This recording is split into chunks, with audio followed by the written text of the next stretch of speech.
I would like to invite Mr. Kimbert Evans to grace us with a short word of prayer. Could you stand, please?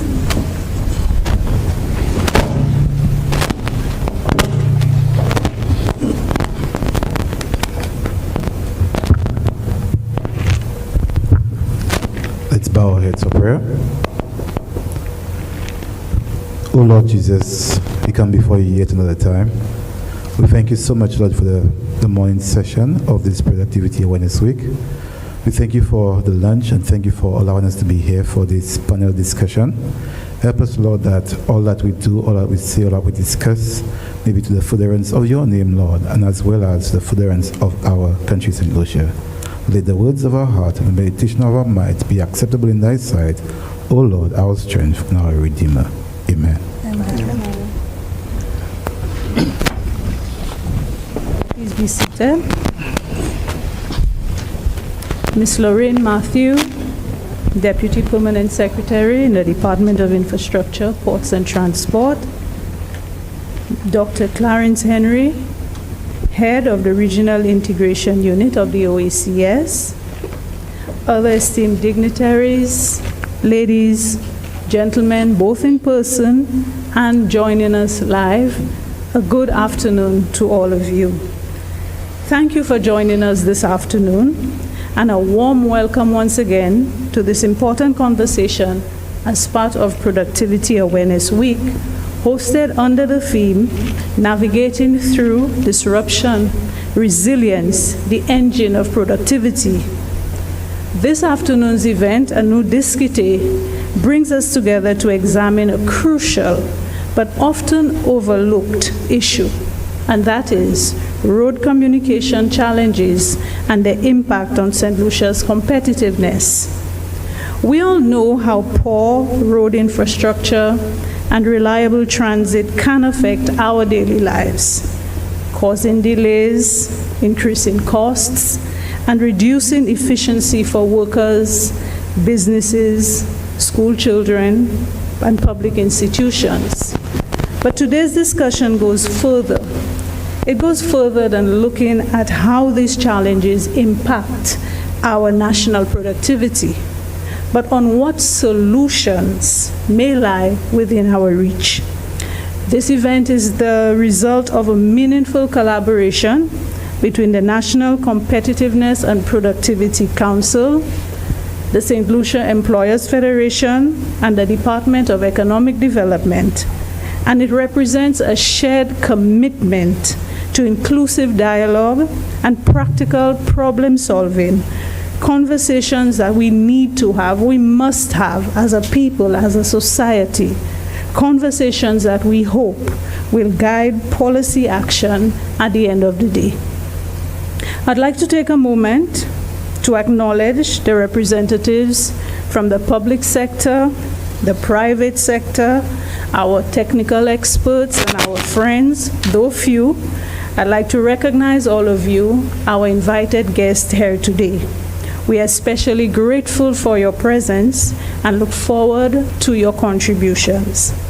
It is my pleasure today to introduce today's moderator, who will guide us through this timely discussion.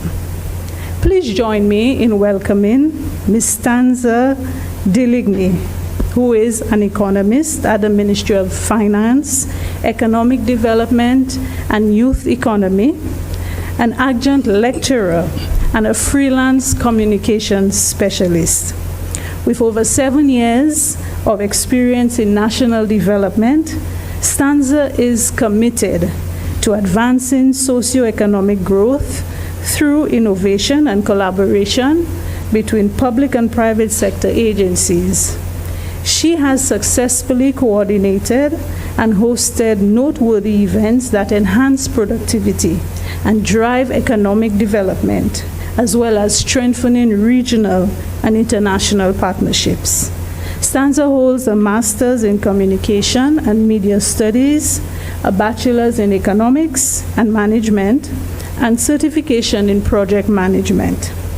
Guided by her faith in Christ, she strives to bring passion, creativity, and forward thinking to everyday endeavors.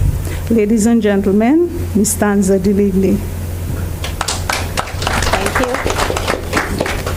you. We are confident that today's exchange will spark innovative ideas and practical solutions that can shape policy and strengthen national productivity. So, though our group is small, let us make this truly a productive session, one that not only identifies challenges, but as we say, paves the way for concrete solutions. Madame et Messieurs, Annou Diskité. Thank you. Thank you for that warm introduction. Good afternoon, everyone, and thank you for joining us for Annou Diskité, Paving the Way.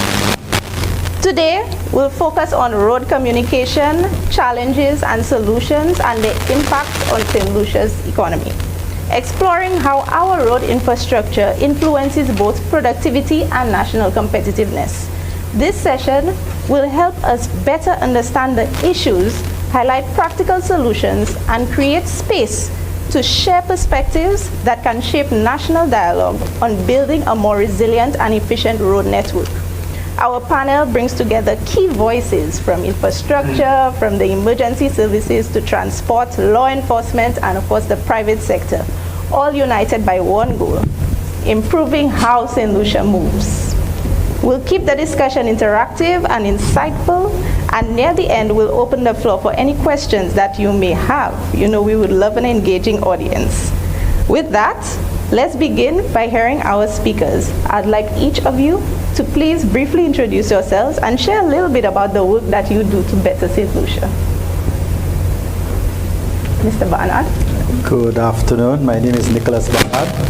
I'm proud honor of being chairman of the NCPC.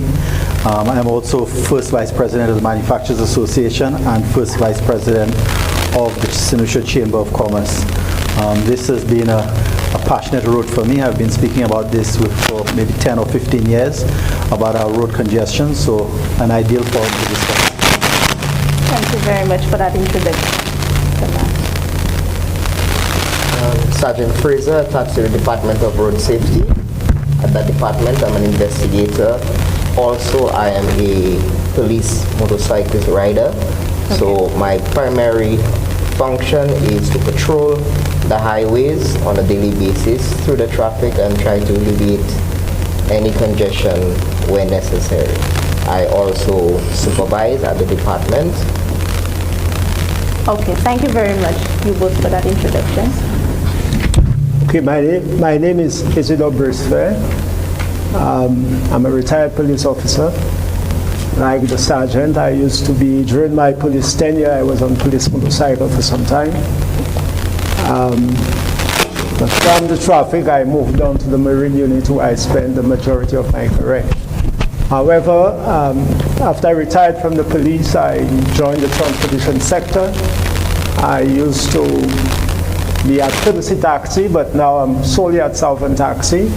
And the road management, road communications is very important to us, because unlike the minibus sector that on the routes they stop in Castries, with the taxis we have to go all the way up to the north where most of the hotels are located. So that is very, very important to us. Thank you. Hey, afternoon. I'm Chadwick Julius Prince Foshe. I'm a firefighter attached to the St. Lucia Fire Service for over 26 years. I've worked at a few domestic stations and the Aerodrome Fire Station. I'm also a response driving instructor for the St. Lucia Fire Service. Thank you. Good afternoon, everybody. My name is Renata Philogen Maki. I'm the first female chief engineer for St. Lucia, and the only female up here I noticed. Happy to have you representing with me. My mandate at the ministry is responsible for national infrastructure development, which encompasses not only our road network and bridges, but also public buildings, the development as well as the maintenance of those. And aside from that, others when we have any national any event that impacts St. Lucia, we are responsible for doing the assessment, for rehabilitation, and also for giving the all clear for persons to go out and continue. So we're responsible for road safety as well. And I'm very happy to be here this afternoon on this program. Okay, thank you. Happy to have you, Renata. Okay, and finally me, Cyprian Yard. I am a retired career public servant. Served at the Ministry of Agriculture for 10 years, and the Ministry of Health for another 25 years. I have been involved in the public transportation sector for quite some time, which is almost 25 years. On a part-time basis. Now I'm full-time. I also represent the National Council on Public Transportation. I'm the General Secretary out there and integrally involved in all of the negotiations and activities that takes place alongside the President for matters referring to public sector and commuter transport, commuter transport in St. Lucia. We have challenges, but before challenges, I must say thank you to the National Competitive and Productivity Council and association, by association, the Insurance Federation, for having us as part of this dialogue. It is important to us because our voices must be heard throughout the length and breadth of this country in terms of the issues that impact the public sector and how we move the nation that enable people to be productive in this country. So, as the discussion unfolds, you will hear more of me. Thank you very much, and we are very grateful to have each and every one of you. So to just kick off the discussion, Mrs. McKee, so just so that we have a grounding, a general understanding of what it's like to be at the Department of Infrastructure, what are the biggest challenges your team faces in maintaining and upgrading St. Lucia's road network, and how do these affect your daily mobility and the traffic flow? Some of the biggest challenges for us, I would say, in terms of maintaining our road network would be the topography and climate. Okay. We are all hearing about climate change and the impact it has on society. So for us, climate change, that increases the weather events that we would have, that causes our road to deteriorate even quicker. Another challenge we're faced with would be our aged infrastructure. We have, for instance, AMCO culverts and some on our roadway, and they're there for many years, in some instances, over maybe even 50 years. So these are failing, and they're failing all at the same time. Funding is another concern. The funding for sure, it is not sufficient for the demand that we have in terms of our road maintenance. So sometimes it appears that we are doing emergency maintenance as opposed to our routine maintenance. Yes. However, because of the limited funding, so we have to reprioritize sometimes. We would be on one road, the demand is somewhere else, and we would have to pull out from a certain area and go to another where the demand is even higher. We have, for instance, if we have the commuters, the minibus drivers in a certain area that is really bad, we would have to leave, as I explained, and go to that area to service. Urban growth is another issue. With urban growth and congestion, we have increased ownership of vehicles. Everybody now practically owns a vehicle. You may have households of 3 persons and 3 vehicles, or even 4 sometimes, are parked there. So you have increased volume of traffic and congestion. Operational impacts for us, longer commute times, we have higher vehicle operating costs and reduced road safety.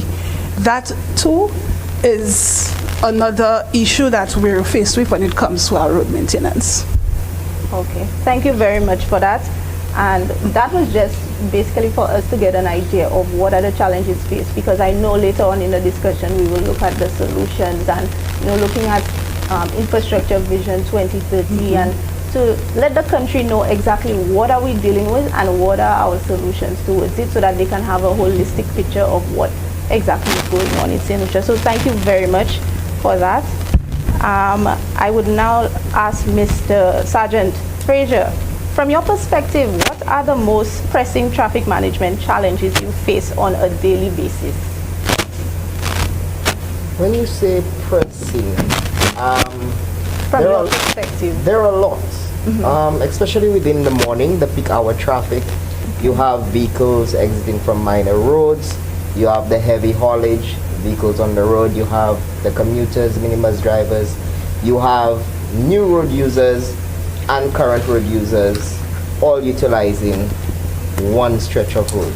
You have the Badlil, which is a very hilly area. You have trucks on it slowing down. You have vehicles building up in traffic. In the north of the island, you have, as I indicated, small junctions, so you have a lot of persons entering and exiting. There are quite a few. So to specify, you can't really pinpoint one. Okay. All right. Thank you very much for giving us that holistic picture of the challenges. Mr. Yard, from your perspective, what specific problems in the road network make it harder for you and your team to operate efficiently and safely, just so that we have an idea? When we look at the public transportation sector and the routes that they service, we have, in the first instance, very small roadway. Yes. And vehicles parked on either side of the road, making it even more difficult to traverse. The public bus, in a sense, wants to get to and from its destination to put commuters in place where they are supposed to. So this coming from the primary destination to the secondary destination as quick as possible, without undue delays. However, one of the biggest challenges is the extreme delays that we encounter on a daily basis because of, one, the topography of our streets, very small roads, backed up by traffic, people coming from either sides. And the other issue has a lot to do with our own human behavior, our own intolerance, because we never want to yield for another, only to ease the traffic congestions. So therefore it complicates,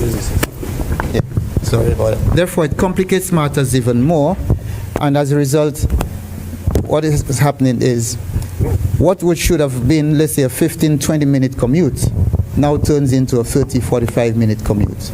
It does not augur well for the population that we are required to move on a daily basis, because we are looking at things that, if we're looking at productivity, we want people to arrive on time, safe, to and from the destinations. Okay, thank you very much for that. Well, our first responder, Mr. Fauché, how do current road conditions and traffic patterns impact your ability to respond quickly and safely to emergencies? Would you like me to repeat it? Yeah, that's okay. Okay, thank you. Globally, fire services are response agencies, and St. Lucia is no exception.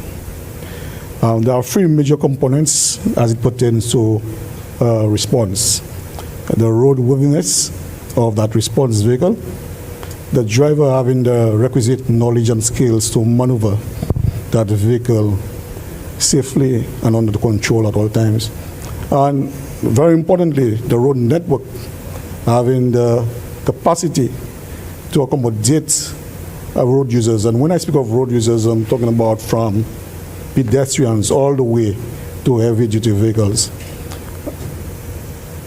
Presently, our current road network and traffic flow pose probably one of the greatest challenges for us.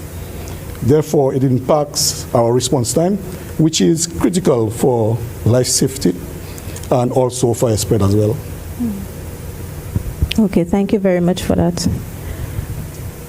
Mr. Brisfair, From a driver's perspective, because I really needed us to get an overview as to the challenges directly in the government service, but I would like to hear also from the private sector, and you as a representative, from the driver's perspective, how do these challenges affect taxi operations and passenger experience? You can also lean on tourism as well, being currently our main economic driver. Okay, thank you for the question. You're welcome. But those challenges, as I indicated earlier, severely affects our operations because, as I indicated, most of the resorts are in the north of the island. And Hiwanura International, which is the gateway to St. Lucia, is located at the south. Mm-hmm. And unlike the minibus sector that stops or the route ends in the city, we have to navigate all the way to the north. Now, visitors coming to St. Lucia, they have traveled for a long time before they get here, and they're seeking to get to their destination as quickly as possible and safely. So at least they can rest, they can recuperate, because flying into St. Lucia, you have to have the preparation time, depend on what state they are coming from, and when they get here, to be stuck in traffic, it gives them a very bad experience. Because when they go back, they always have the opportunity to refer their experience to family and friends. And if it's very bad, it will have other persons to choose other destinations rather than St. Lucia. So for that, we are really advocating to have secondary roads or other roads to access the north of the island instead of coming through the city. We have recently observed the frequent use of that back road going through Tuapito, up to Bocage, down to Union, Grand Riviere, and lots of my colleagues' taxis are using that. But I think there's also another back road going through Babuno and up through Moshi that can also be utilized. But we'll be advocating for proper signage on that road if we are to use it, because drivers don't like to navigate roads that they do not know or they're not familiar with. Okay, thank you. And Mr. Barnard, how has congestion, the delays and road conditions affected not only your company but the organizations that you're affiliated with in terms of productivity and costs? Can you even give some examples of how these inefficiencies impact your businesses and the wider economy? I think that this particular issue is in the top 3 issues for manufacturers and for the Chamber of Commerce.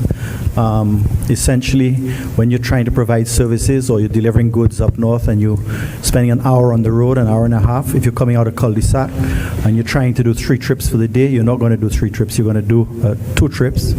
Essentially, when I look at tonnage delivered by my company, let's say in the late 90s, I was using 3 trucks to do what I have to use 5 trucks to do now for the same tonnage delivered, essentially because I cannot turn the trucks around. If I'm sending a truck up to pick up goods, an hour and a half up, pick up the goods, an hour and a half down, process the goods, and an hour and a half back up again. So hardly any time to process goods, a lot of additional costs, loss of productivity. Similarly, a lot of hotels have been supplied by CPJ or other companies like that, and they cannot get the turnaround. We have 2,000 more hotel rooms going in up north when we look at Ayla, etc. How are we going to do that? How are we going to turn those goods around? How are we going to service those hotels? And it's a challenge. Essentially, you have water trucks on the road, you have delivery trucks on the road. Every single hotel employee now has their own vehicle. There are a lot of challenges, and essentially it is in the top 3 discussions that we have regularly. Wow, thank you very much. So as we could see, there are many challenges, and some of them, they do cross over Mr. Yard, we've been hearing so much about, those private vehicles and everybody is owning their vehicles, but there's a reason why. Because it's the transportation system perhaps that we may need to improve. So I'm just asking, has there been any planning or steps towards a well-timed, reliable and scheduled public transport system in St. Lucia? Could such a system perhaps help reduce congestion but also offer people a convenient alternative to buying the private vehicles? Because this sounds like it's really, if we get this one, at least we can move to become more productive and decrease costs. In every community and every country, there are going to be these challenges. The ownership of a private motor vehicle is a status symbol, and it will remain a status symbol throughout any country in this world. Therefore, when an individual decides to purchase a motor vehicle, whether they're going to use it for only domestic and social purposes or for commuting to and from work, is a personal decision. The National Council on Public Transportation we have endured the question throughout as to how do we create the atmosphere or create a service where people can find the comfort in traveling on the public bus system on a daily basis as opposed to buying a private motor vehicle. But given the challenges that we have in terms of the supporting policies, whether it is public and private, that it hinders that kind of progress. Timely services are not possible because of the fact that we operate a fleet of vehicles. When I say we, it's all individually owned, and there is absolutely very little control over how an individual operator maneuvers or manages his vehicle.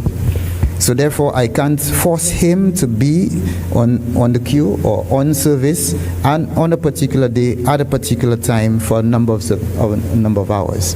In some areas, we have some commuter drivers who operate 12 hours a day, 16 hours a day, only to make it happen. But the challenges of the road network complicates those issues. It does. Therefore, we are now into discussion as to what can we do, whether we bring in larger service vehicles or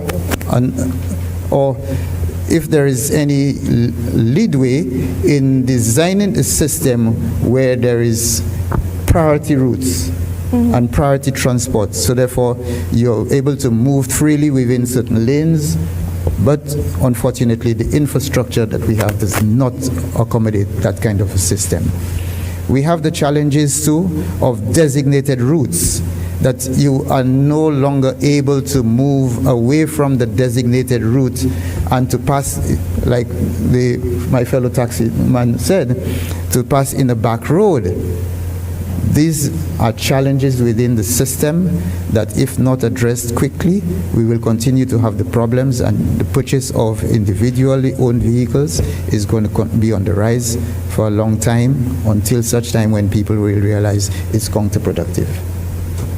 Okay, thank you for that. So from my understanding, there is discussion. Yes, there is discussion. And in fact, the last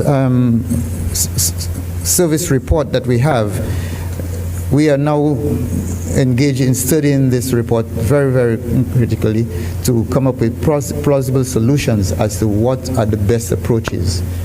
The other thing that we have to observe is the profitability to commuter operators. We are now operating a system with a bus fare that is at least 13 years old since the last review. So therefore, it is a frustrating thing that we can't bring in the quality of the buses that we want because of the cost factor. It does not warrant it. So therefore, there's a lot under discussion, and it's under negotiations. Okay, thank you, Mr. Yard. We'll get back to you. Perhaps we can have some collaboration even from this discussion.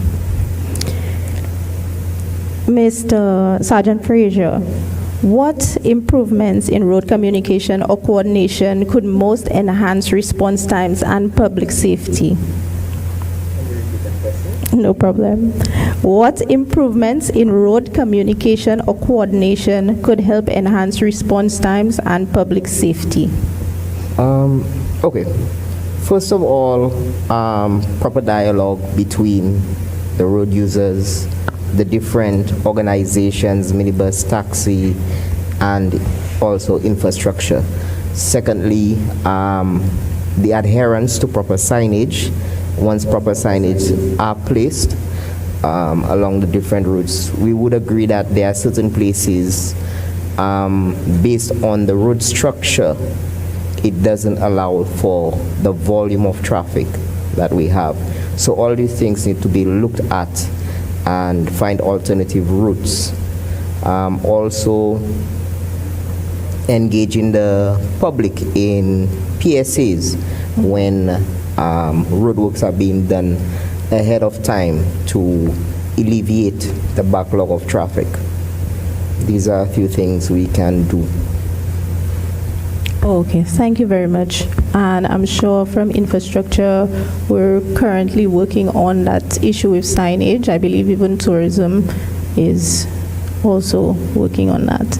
So, and the issue with the communication as well, I mean, I know that everybody knows social media and I've seen that the Department of Infrastructure as well has begun using that freeway mechanism as well. So that's a step in the right direction, because if we can get that under control, then at least we would be solving one issue, because right now we don't want to focus really on the challenges.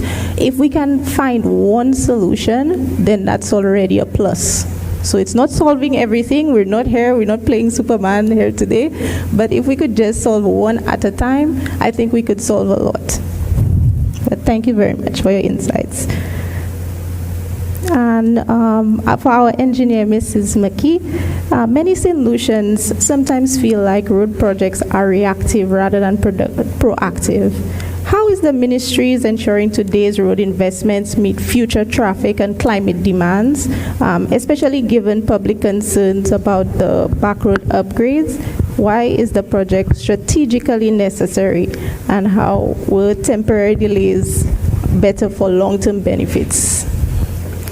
I would agree that, yes, it appears we are reactive, and I'm saying that we are, because we are reacting to aged infrastructure, we are reacting to the increased volume of traffic on the road.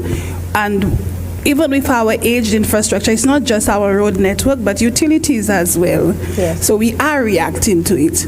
But when we react, it gives us that opportunity to also plan. So we do have planned projects while we are reacting. Of course. And we have, for instance, our Vision 2030 plan. And with that plan, it looks at the roadmap, not just for the immediate, but it looks at a future roadmap where we can have inclusive development. And as Officer Fraser said a while ago, there needs to be more dialogue, more communication with the utility companies when we are implementing projects, which we are doing now. Most of our projects, and it's also in our Vision 2030 plan, they must be climate resilient. You don't build as it was, but we build back better. So you have to incorporate the climate resilience in your design. We have we look at preventative maintenance culture. Many times, like I often hear my senior minister say, for instance, you have a 25-cent pothole and it goes into millions later or thousands if you don't address it. And that is correct, because we have this culture where we don't do preventative maintenance. The budget for maintenance is very small. And even in our private lives, we build a house, but we have nothing for maintenance. How often do we paint it? How often do we change something? Unless we see it completely termite infested, we say, okay, we have to. So we need to focus more on our maintenance and public consultation. That too is very important for us to be proactive in our maintenance. Okay, thank you very much, and thank you also for bringing in Vision 2030, because for St. Lucians, it's really important that they have a holistic idea of what the country has in place. That way that they would know it's not only reactive, although as you stated, because of our condition, because of our constraints, we have no choice but to appear as that. But them knowing that we have a broader plan would really, I guess, even with public interaction, the communication, they would see it as, okay, we're going through this now, but for a better tomorrow. Also, I mean, you mentioned the need for funding and being climate resilient, and everything is being taken into consideration in the Vision 2030, and that's very good. And of course, we have the Green Climate Fund that we can tap into those funds now. So again, it's progress, slowly but surely. And Mr. Barnard, from a business standpoint, are companies ready? I mean, we're discussing financing and how tough it is. I mean, I know from an economist standpoint, a lot of money has been put into infrastructure, but the regular citizen, they would find it strange that even with all the money that's being taken and placed in infrastructure from taxpayers' dollars, that is not enough to finance all that we have to finance as a country. So from a business standpoint, are companies ready to co-fund or champion smarter infrastructure or climate resilient infrastructure? Or which projects would deliver the biggest benefits for both the private sector and public if you were to fund some of those initiatives if possible? Well, just going back a little historical, I think back in 2013, working with sustainable development, we looked at road congestion, and we looked at very cheap ways of alleviating road congestion, like slipways, middle lanes for turning. We always understand that when somebody turns left or they turn right, traffic comes to a halt. And in those days, members of the private sector were sitting down with sustainable development. We were looking at that with Carbon War Room, and we were saying these very simple, minimal investments could, pay dividends. Certainly, if we got DCA involved to say any building that is built by the road essentially has to put a slipway in so people can slip off and not hold the traffic before turning left. So those are very cheap ways of doing it. So businesses building by the road, essentially, you flow off into those businesses. We see it in the United States, we see it in the United Kingdom. It can't be done here. Very cheap, but it's just mindset. But as far as today's technology and so on, we can track our vehicles. We can know where our vehicles are. We have fleet managers. So we can, take all that data, and I believe in data. We take all that data, and I seem to recall we had some Permando data a few years ago as well. And we take all that data and maybe we feed it into AI, so AI can tell us exactly what we need to do with the data that we've collected. So collaboratively, yes, we can collaborate with Ministry of Infrastructure. They can know where all our heavy vehicles are. They can know the movement of the minibuses and the taxis, etc., and take all that data to inform their decisions going forward. Wonderful, and I love the direction that we're going, because I was actually going to hint on what we can use, the tools, the apps, because like you say, it should be evidence-based. We cannot just, go with a project or go fund a project without a purpose and a basis need for it. So if we have that data available, and I know that infrastructure has a wealth of data, and we're still collecting as well. So if we can use that to better inform even the projects that we choose to move forward with, I think that would be really good. Mr. Yard and, Mr. Breastfair, do you see real potential tools in real-time apps? I mean, Mr. Barnard mentioned, using that and feeding in artificial intelligence to generate solutions even for us, or at least be a tool for it. Do you see real potential in tools like real-time apps or advanced scheduling, or do we need like simpler phased approaches?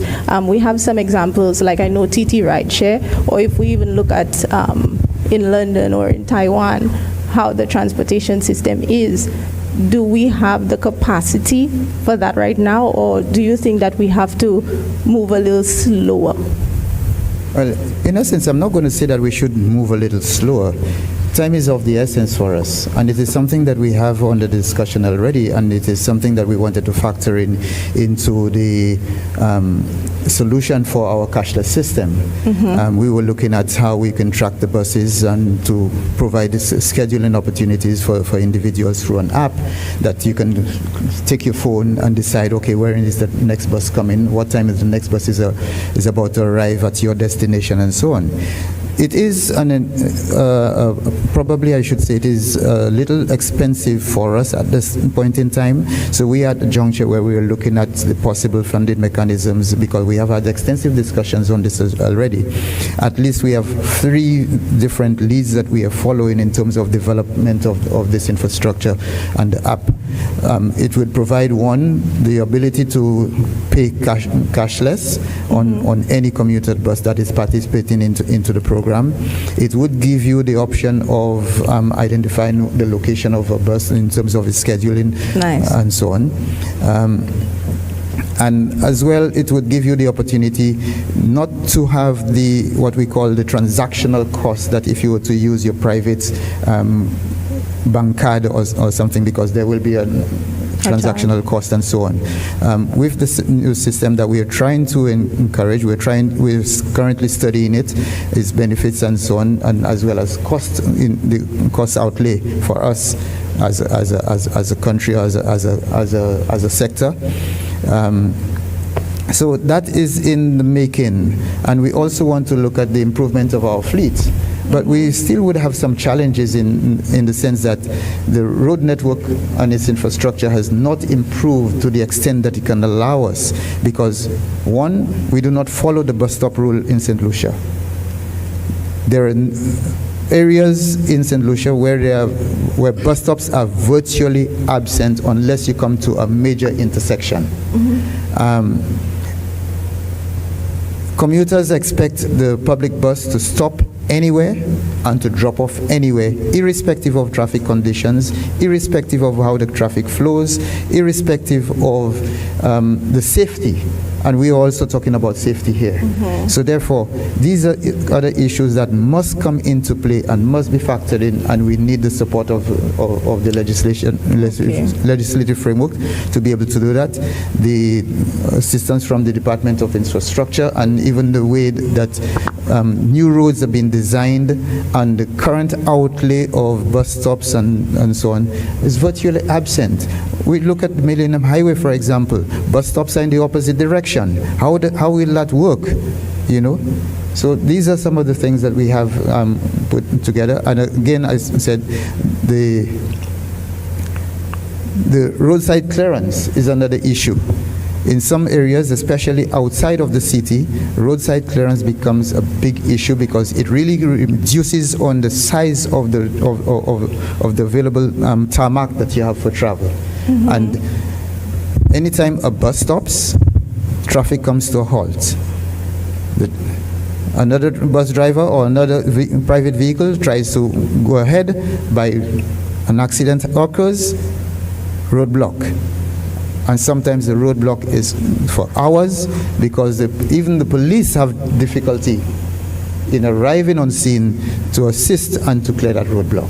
So therefore, we have a myriad of challenges. We do understand those challenges. Yes, that's actually why I mentioned it's slow because of all of those challenges, because I was really speaking in terms of the implementation and possibly a timeline for us to arrive at what we were discussing earlier. We are actually looking at this timeline, and we believe that, let's say, in the next, I want to be very, very optimistic. In the next 5 years, we should be... 5 years? In the next 5 years, we should be much further than we are now. Nice. Okay. Yeah. And I love that you all are incorporating. There's progress in the line. Good.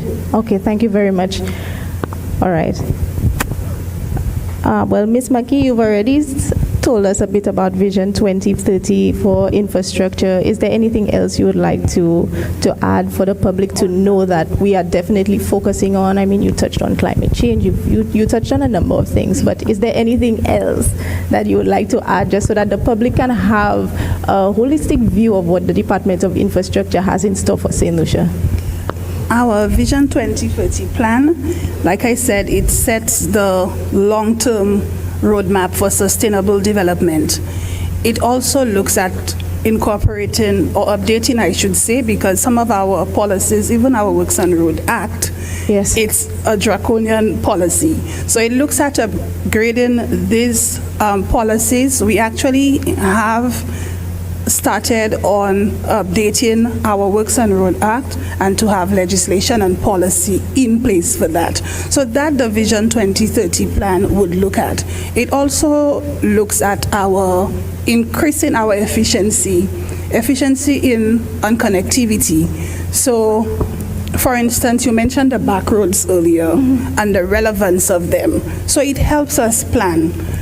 We plan to improve the Sir Julian Hunt Highway, so we have started construction on the Viesikwi Road. Yes. Many times we say the back roads, but not everybody feel comfortable driving on those roads, especially for safety, for the width of the road. So not every driver feels comfortable. And even when persons use this road, they're not even cognizant of the fact that they are passing through residential area in some of them. You're passing through a community. So they drive very fast and furious, I like to say, in these communities, and you have a situation where the residents from these communities, they're not even able to cross the road and say hello to their neighbor in some instances.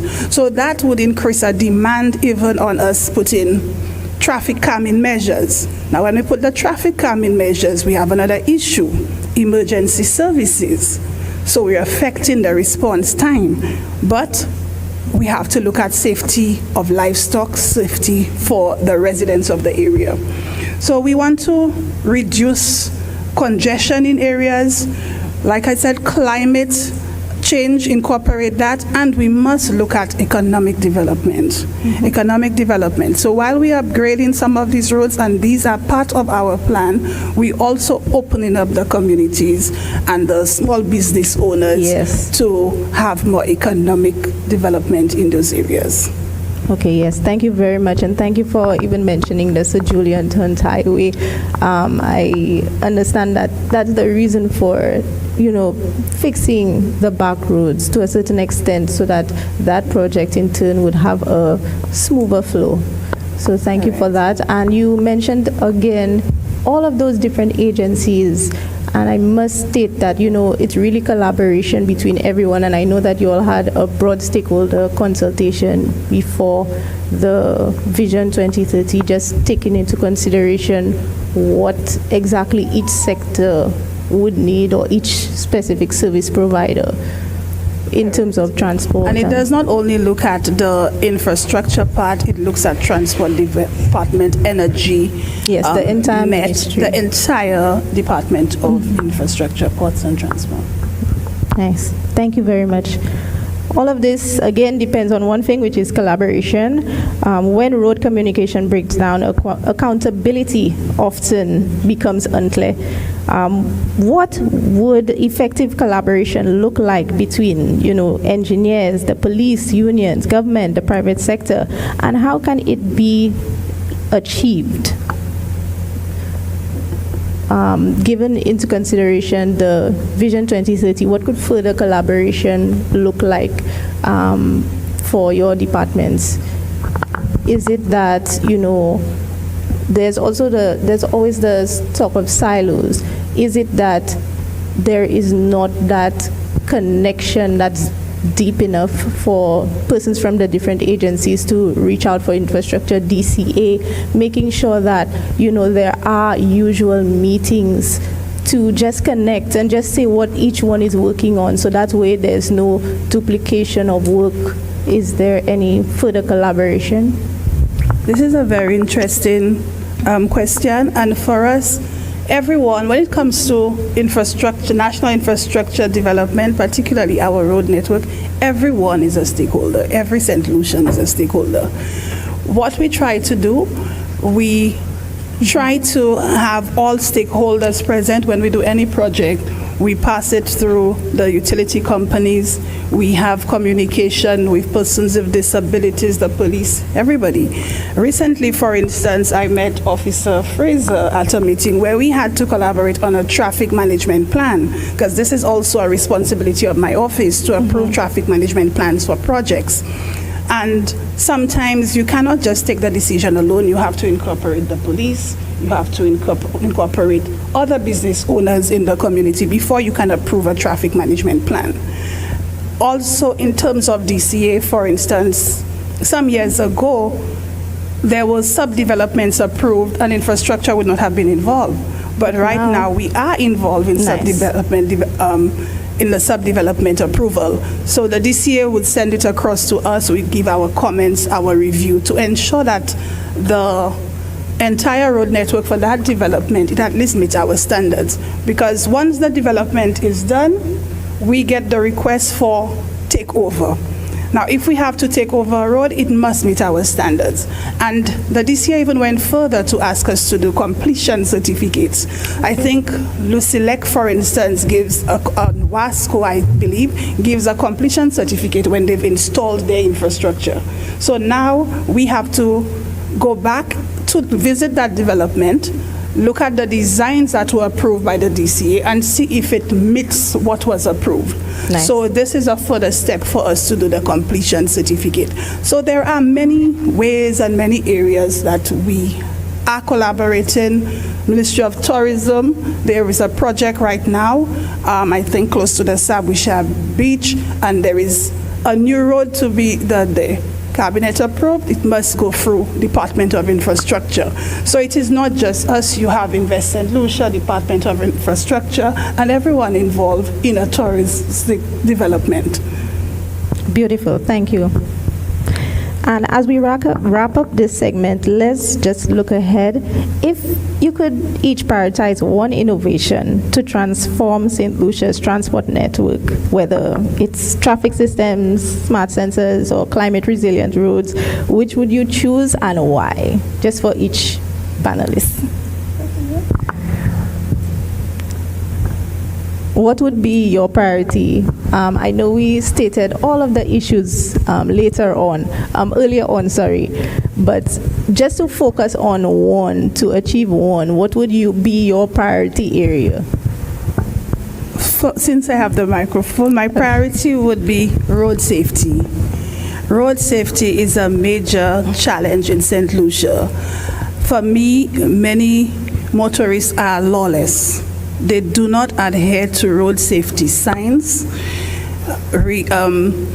They do not stay within the speed limit.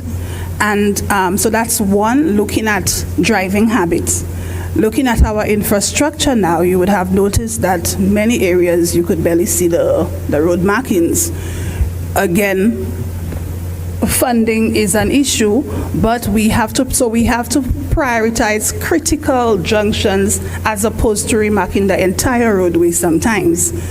So for me, road safety, proper signage, signals, that would be the main focus. Okay, thank you very much.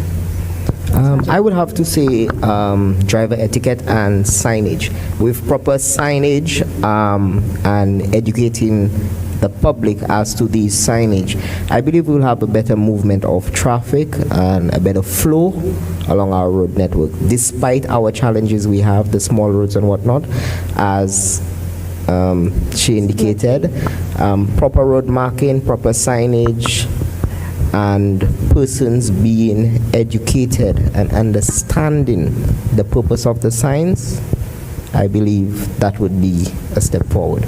Okay, thank you. Mr. Bernard? I like low-hanging fruit. So derelict vehicles on the road, any vehicle that's parked on the road that's not insured. So if your vehicle is not insured, it's not going on the carriageway and the government carriageway, put it in your yard. Low-hanging fruit, so signage. Okay. The other day I was coming up from Viewport in a vehicle, and as I passed through Dennery, I saw 20 miles an hour flash on my dashboard. And I never even knew the vehicle had that ability to see that, right? But I don't know if you all are trying something in Dennery or something, but I can tell you I slowed right down because I saw this 20 miles an hour come up on my dashboard. Now, they told me it might be something to do with GPS or whatever it is, I don't know. But I've seen this in the United States and the UK, and it gets your attention. So whatever you do in vicinities to make that come up on your dashboard. And I think I didn't know the vehicle had the capacity to do that. But as I said, I slowed down right away. I became cognizant of the fact that I needed to drive at 20 miles an hour. So trailer lights for 40-foot containers, I think is very important too. So that's part of the road safety. But low-hanging fruit, the things that are easily doable. If you dream for pie in the sky, like the highway from Beausejour to La Pelle, that's not coming tomorrow. That's 20 years from now. Thank you. So we have a consistent theme, road safety. Mr. Yard. I think it really has to do a lot with the road safety issues, because with us, what we're trying to do is to provide a greater commuter experience. We want to improve the fleet that we have, and alongside with that improvement, we want to be able to have the systems on board that you can actually monitor and track the systems, because one of the things that people talk about is the regularity and punctuality of buses at certain times and so on. Definitely. Especially in evening and early mornings. So we want to be able to provide the commuters with that kind of experience, and also to be able to monitor what is happening so that they can arrive to and from the destinations safely. Alongside this, we want to see some improvements in the road infrastructure, especially the back roads when one road is blocked. For example, just recently we saw this issue in Bexon, and all the traffic had to be diverted through Sarot and into Badney and so on. And these inner roads are terrible, and it creates a very big issue, because one, some of the drivers who now navigate these roads are not familiar with those roads. So it makes it even difficult for them to maneuver through it and so on.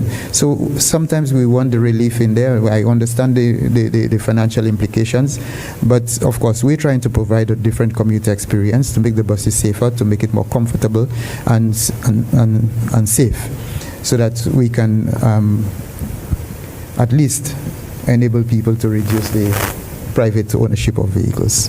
Thank you. Yes, based on your question, I believe that road infrastructure is that one important thing for us in the sector that needs some immediate attention.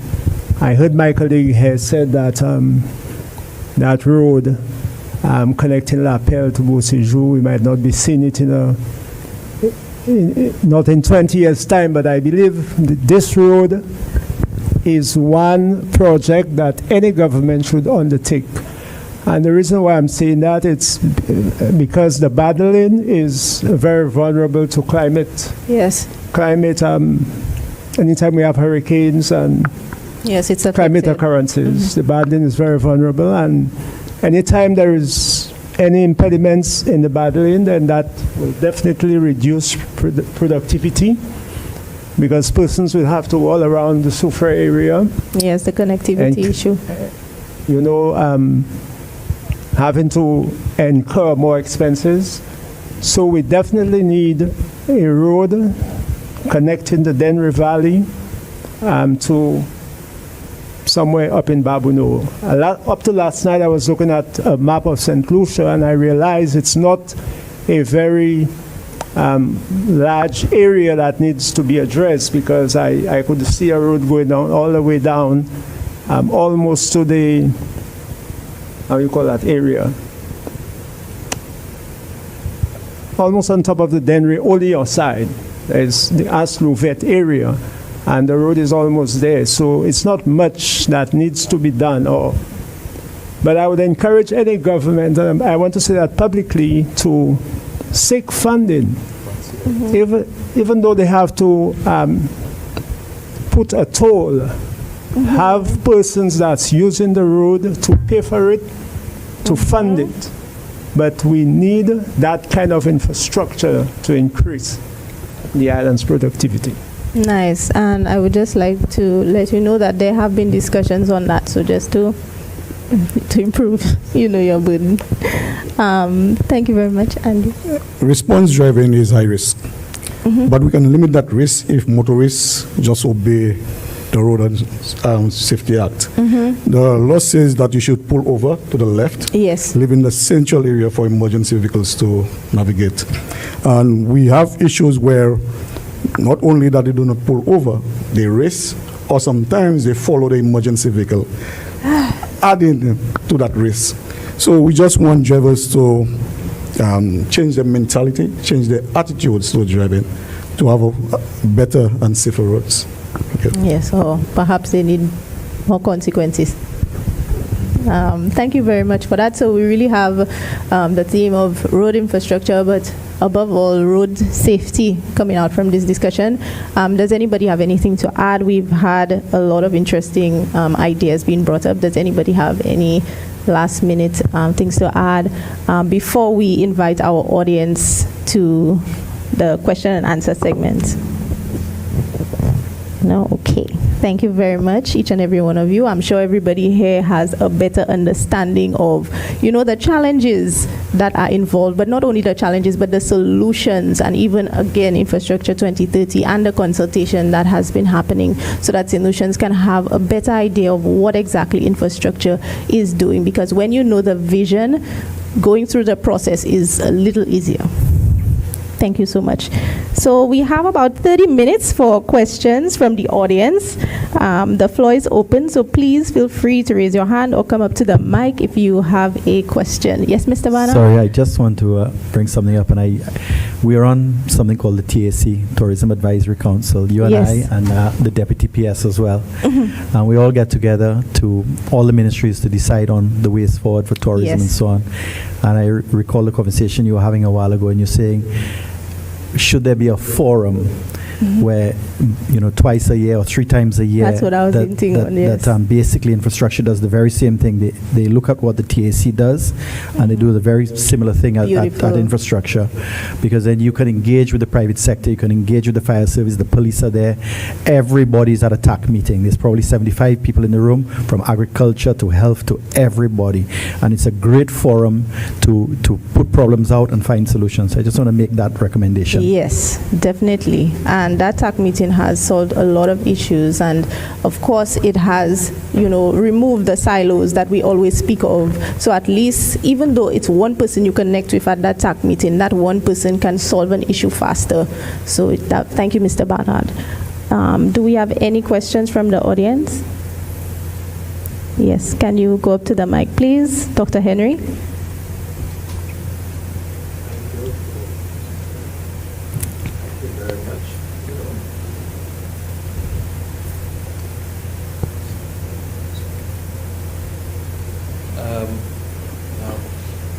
I did send you a few things that I would want to say. Okay. What those are. Very interesting discussion, I thought.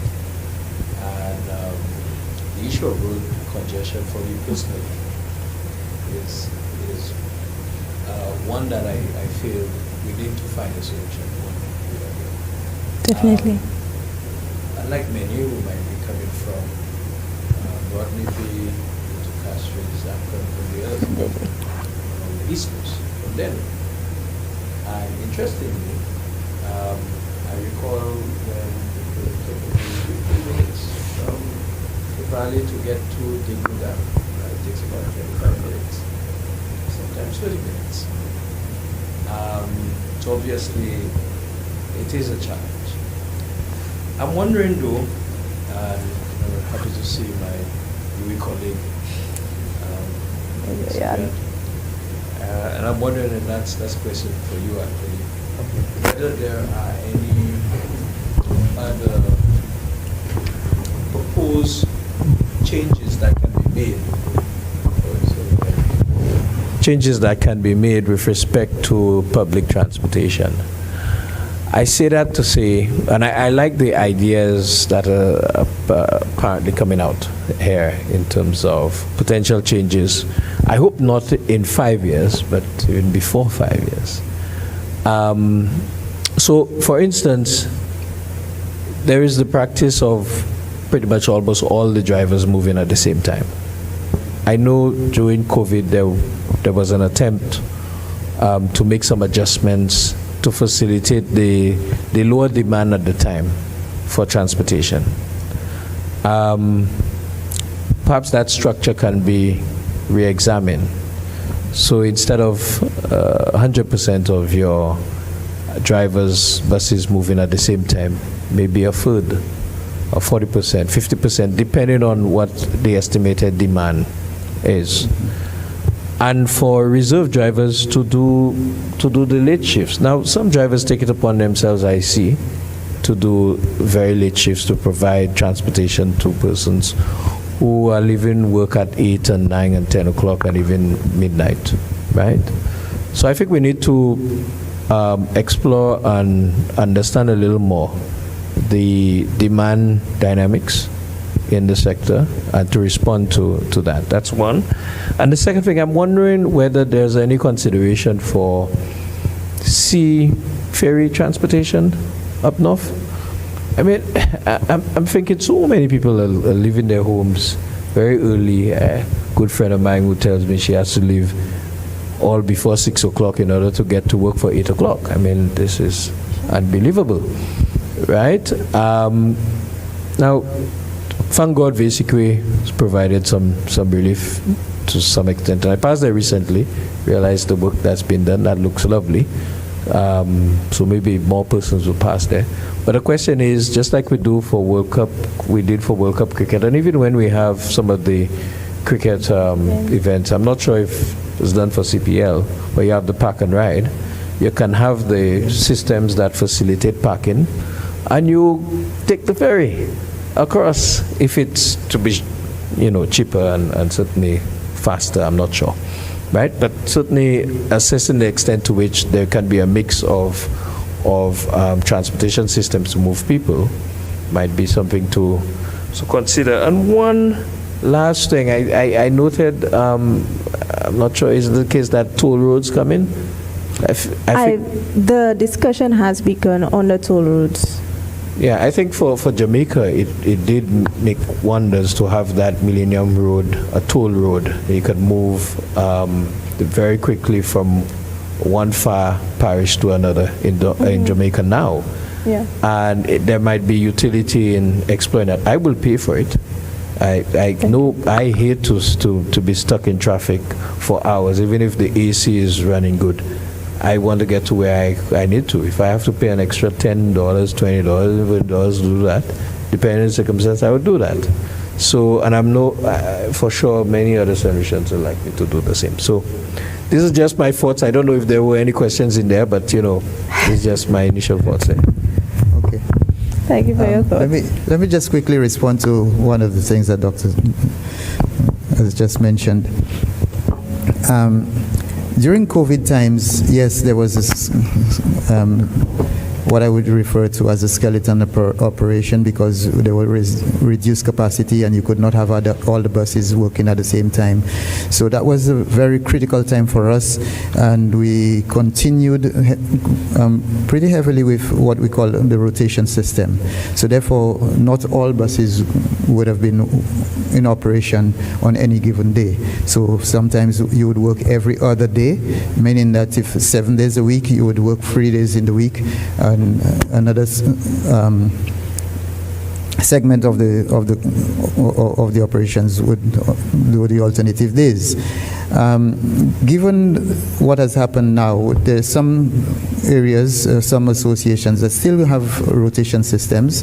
Some don't. For example, my association, we no longer have a rotation system because we are quite confident that the number of buses that we have and the way we apply the route, it provides the commuter experience that we desire. Fortunately, I can say I'm the president of that association, so I can channel the resources where I see fit. Not all associations have that capacity, and this is where we want to go. We want to build that capacity within the association so that they can really understand the dynamics and the flow of population movement and so on, and to adjust the number of buses in operation accordingly. This is one thing that we feel that we can do within the next few years, when we have, let's say, if we are able to satisfy ourselves that this app can work, because it's something that is dear to our heart in terms of bringing in a new commuter experience. The park and ride is another issue for you. Well, some people already do it, but not on a very grand scale, that they would drive their private vehicles up to a point and then take the public bus. Another area of concern is what we call, in fact, I don't want to call it a priority route. It's not really a priority route, but it's more like if you move in from Castries to Grosile, why should you take a bus that makes every stop? Right? So you're talking about a bus that would move directly from Castries to Grosile or directly from Castries to Vieux-Fort without stopping.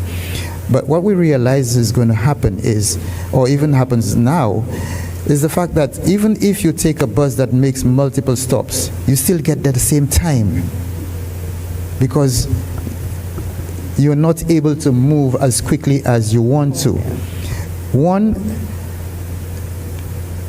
there is, again, going back to the infrastructure that is available to us, very little road shoulders.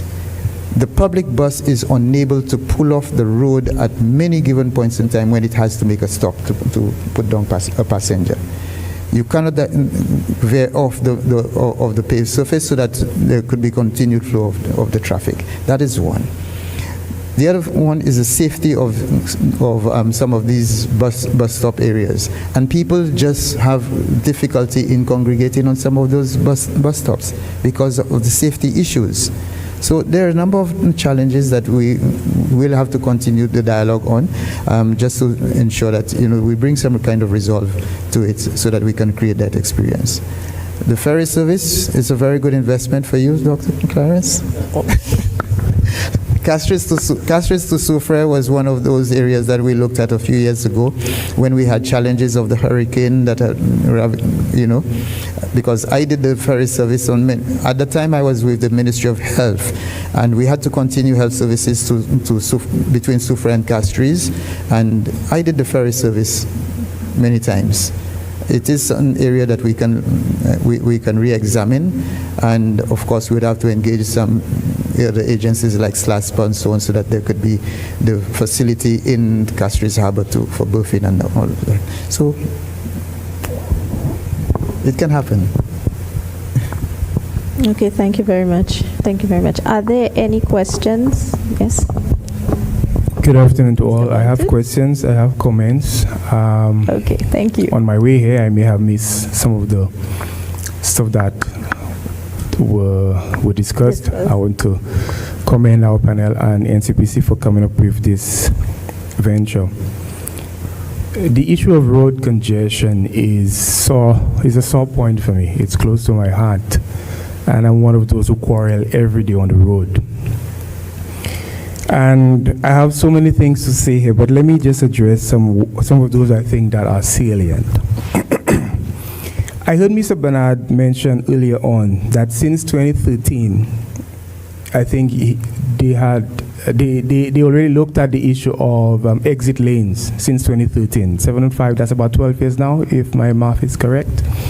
Mr. Bernard, to you and probably others, have you seen any improvement in that area in terms of the exit lanes that can easily help with the traffic congestion? No. And the reality is, but here's part of the reality of living in St. Lucia. Ministries don't talk to each other. So that forum was a Ministry of Sustainable Development that was talking about how do we cut emissions, so how do we cut congestion. We're talking 12 years ago. So that's one ministry. And you know where all those discussions are? Those discussions are on a shelf gathering dust somewhere. But here is the point. I mean, what guarantee then do we have that after today's discussion, anything will happen for the next 12 years? Well, I think we just spoke about having a council that maybe can meet 3 times a year, such as what we do with the TAC. The Tourism Advisory Committee. But here's the issue. If it will take us 12 years to insert a few exit lanes, These are soft issues, I believe, or soft interventions, I believe, that can really alleviate, one of the soft interventions that can really alleviate the traffic congestion.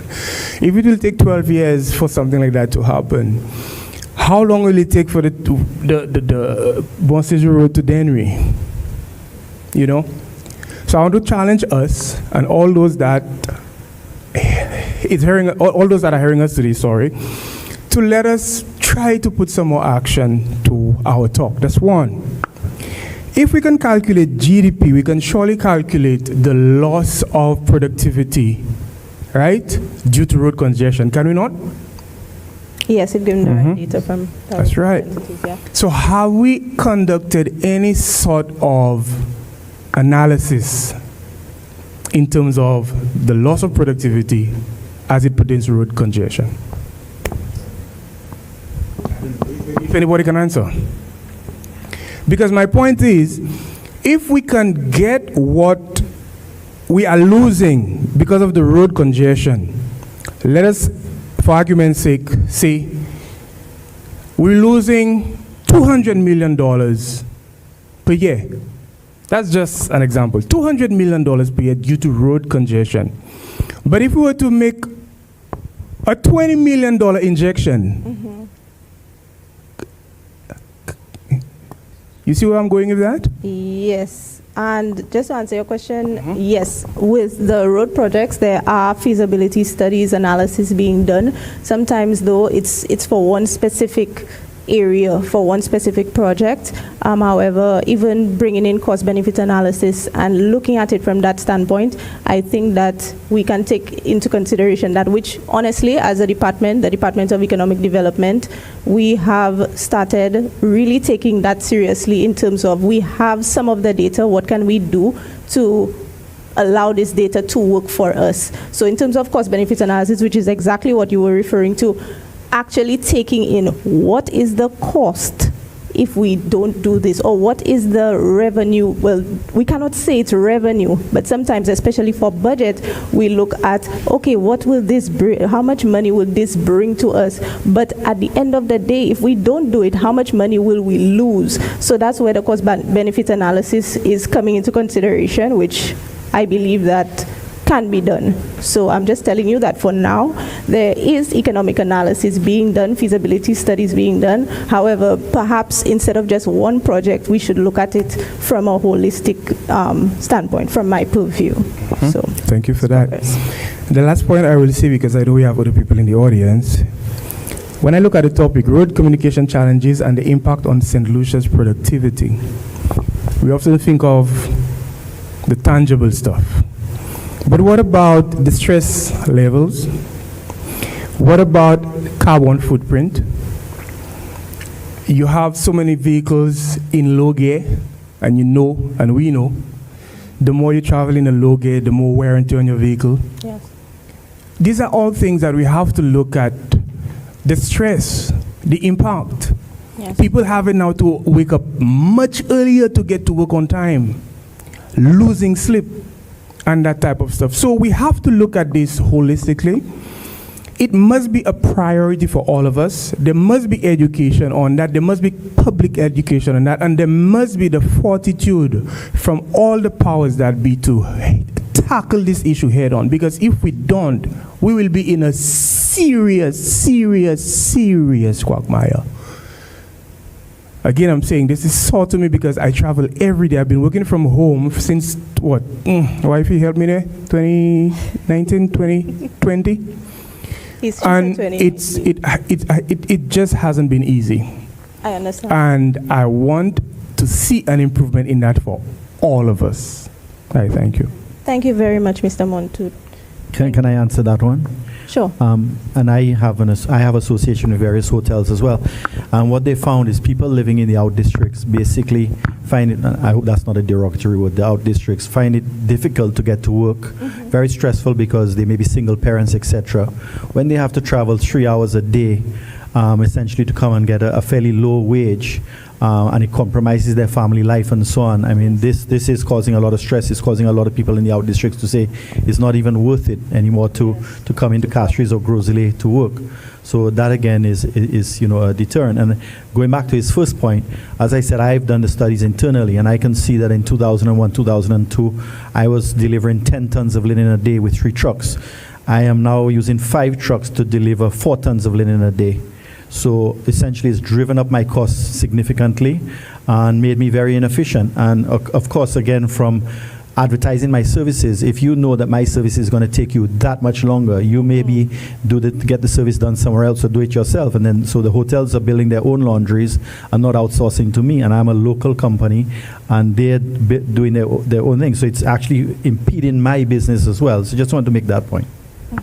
Thank you very much for adding on that, Mr. Barnard. And again, it does fall again on us doing the true cost benefit analysis, because although it's more difficult to calculate for the social issues rather than the economic, it still can be done to a certain extent. Like, okay, how much are we going to really put for stress? We should take that into consideration, because that is really what it is causing. So just making sure that we do highlight that, so when we come now with justification for the project, that we have a holistic sense of what exactly this project is going to solve. It's going to solve way more than, okay, the congestion, it's an issue, but it will also alleviate stress for a lot of our citizens, and as well as the tourists as well. So thank you very much for your questions. I'm not sure and your responses as well. I'm not sure if anybody else has a question. Yes? Mine is more of a comment. Okay. I mean, I work at the Ministry of Infrastructure, and I know it says paving the way, road communication challenges and the impact on St. Lucia's productivity. And one of the words that stand out for me is road. Being a civil engineer, it stands out. But our senior minister always says it, and it is so true.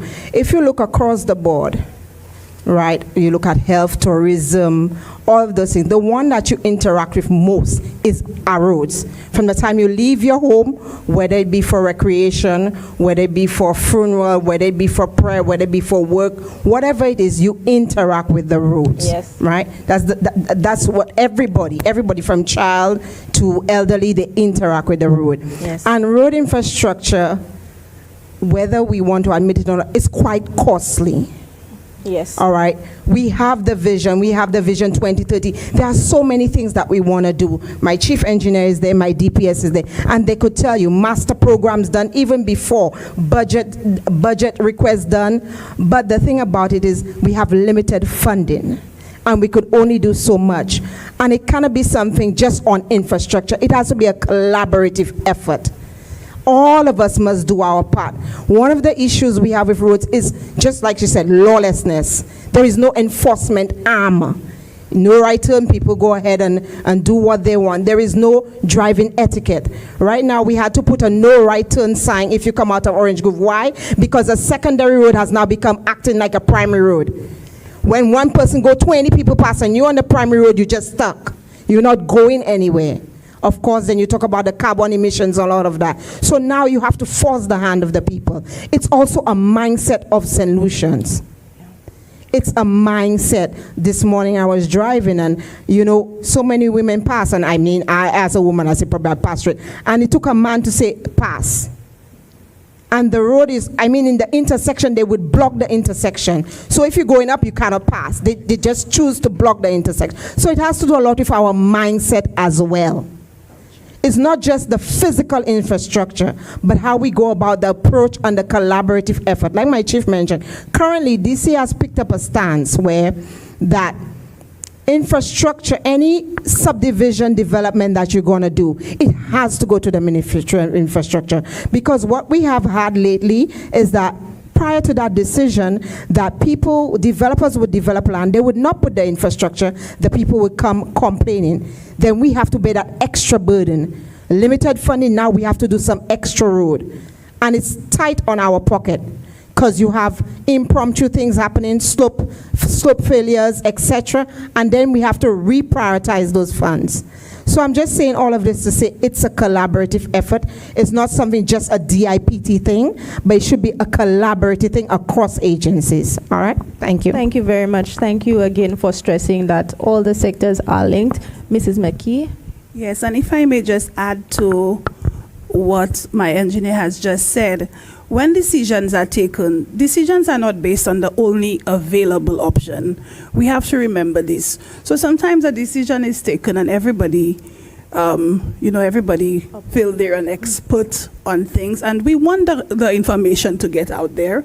We want sensitization, and the quickest way, social media. Somebody takes one photo and it reaches Africa. Everybody knows what is happening here. Definitely. But when a decision is taken, it's not based on the only available option. So it's not like you've not thought of roundabouts and traffic signals and all of this.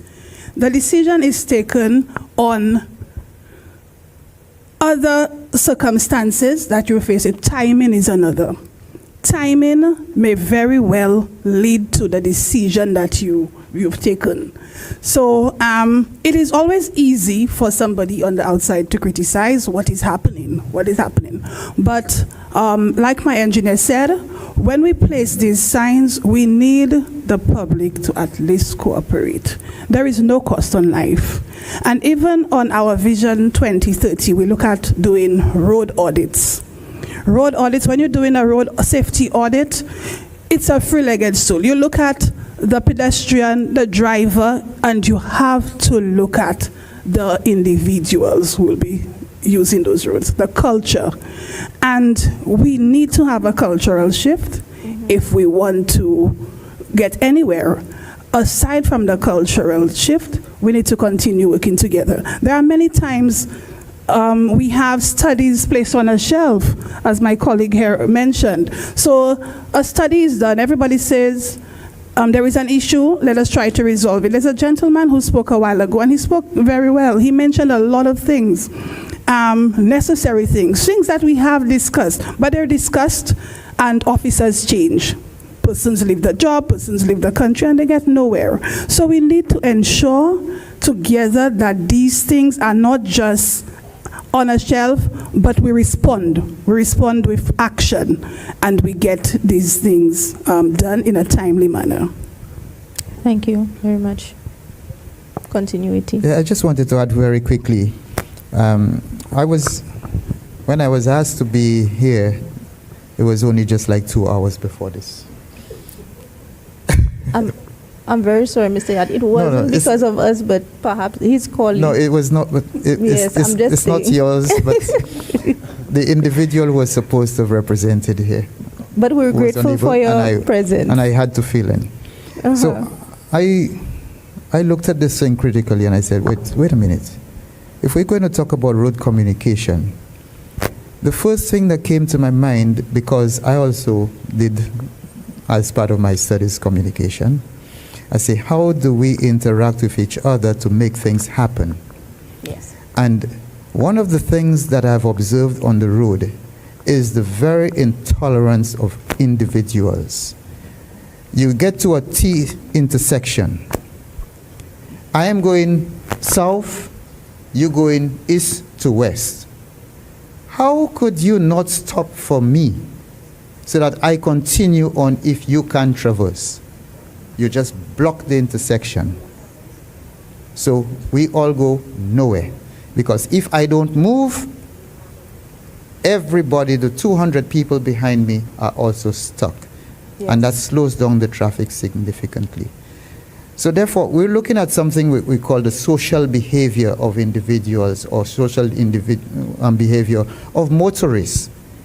The roads are already small. Too small that we can't even find the space to expand or to widen or even to go through your suggestion of the slipway, right? We can't do that. So therefore we have to have something in place so that we can encourage people, hey, listen, you are not the only user. It will not affect you by a single added second to your commute time. I don't know how it happens. So therefore, we have to be a little more tolerant. We have to be a little more understanding of the flow of traffic, how it works, and so on, so that we can get somewhere. I could understand with your point of the delivery systems, because for us, it is just the same. When we were able to move, and let's say, for example, the commute time from my community into Castries, or originally was like 30 minutes, it's now 45 minutes to an hour. That's very true.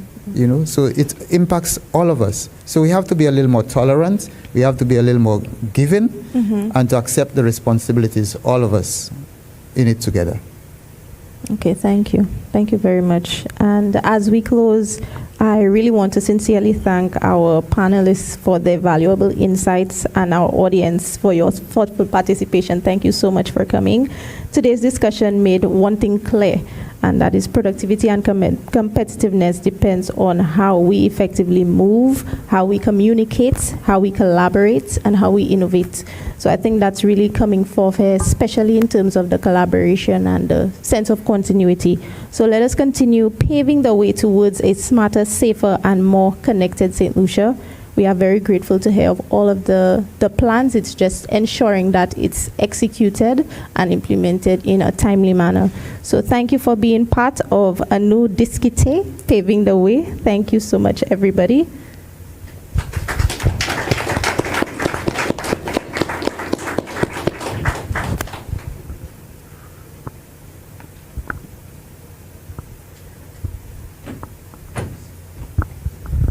Thank you very much, Stanza, and thank you, every one of you in the audience who contributed, asked questions, and lent your voice to this.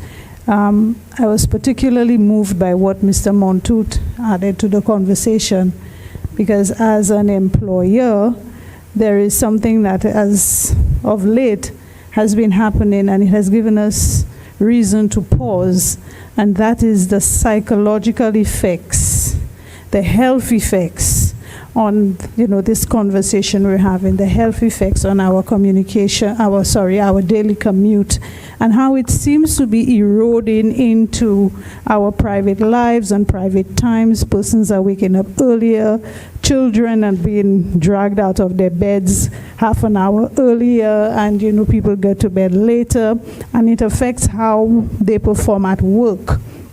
They get to work. I have a colleague in particular who gets to work and is flustered and says, I have to take the bus from Bexar and it's just too much. My son falls asleep on me. So by the time I get to work, I'm just disoriented. So I was happy for that contribution, sir. And all the other contributions, fantastic. I'm hearing about communication and the need for us to collaborate and stop operating in silos. And, we're hearing about the need for us to not just collaborate once in a while, but to keep the discussion going.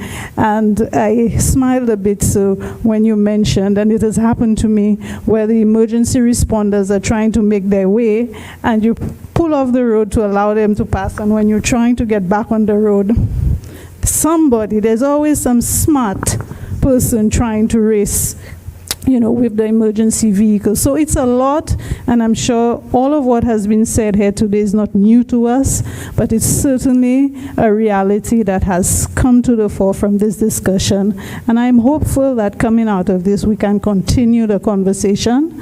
As we say, it's not just about talking about problems, but for looking for solutions. And I think if nothing else today, someone mentioned the low-hanging fruit. I think for us, it's conversation and taking stock of our own behaviors on the road, because in as much as we would like to be well-mannered persons on the road, sometimes you can get frustrated yourself when you see what's happening, and that could lend to maybe a little anxiety or road rage or something along those lines. So it's to take stock of our own behavior and to be available when we are called upon to lend our support and discussion to those men and women who are making the roads what they are for us today, even though sometimes it can be a challenge. They try their very best. So thank you very much. Can we get a round of applause for them? And thank you very much, Stanza. And before you leave, I'd like to invite Director Montoute. Could you join us, please, as we share a small token of appreciation to our panelists this afternoon.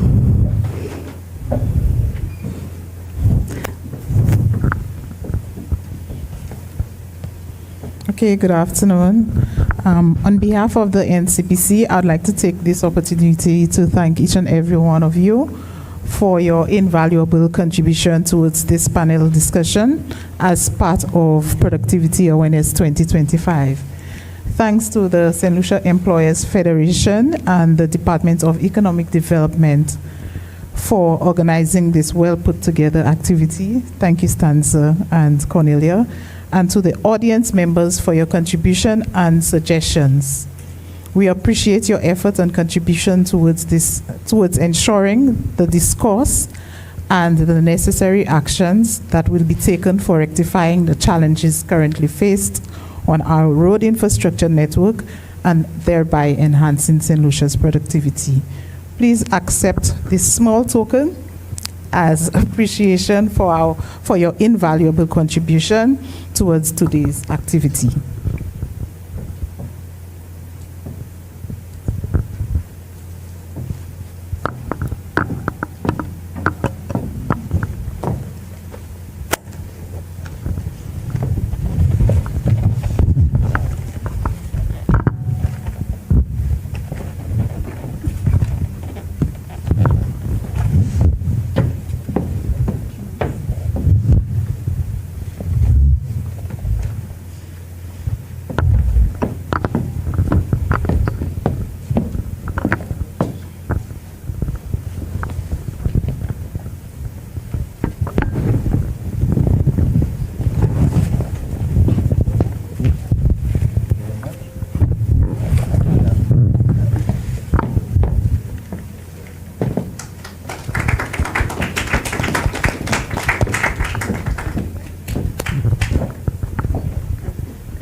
Thank you again, everyone, for coming to Annou Diskité, paving the way. I hope that our discussion will go forth and create the much-needed solutions that we endeavor to do. Thank you so much.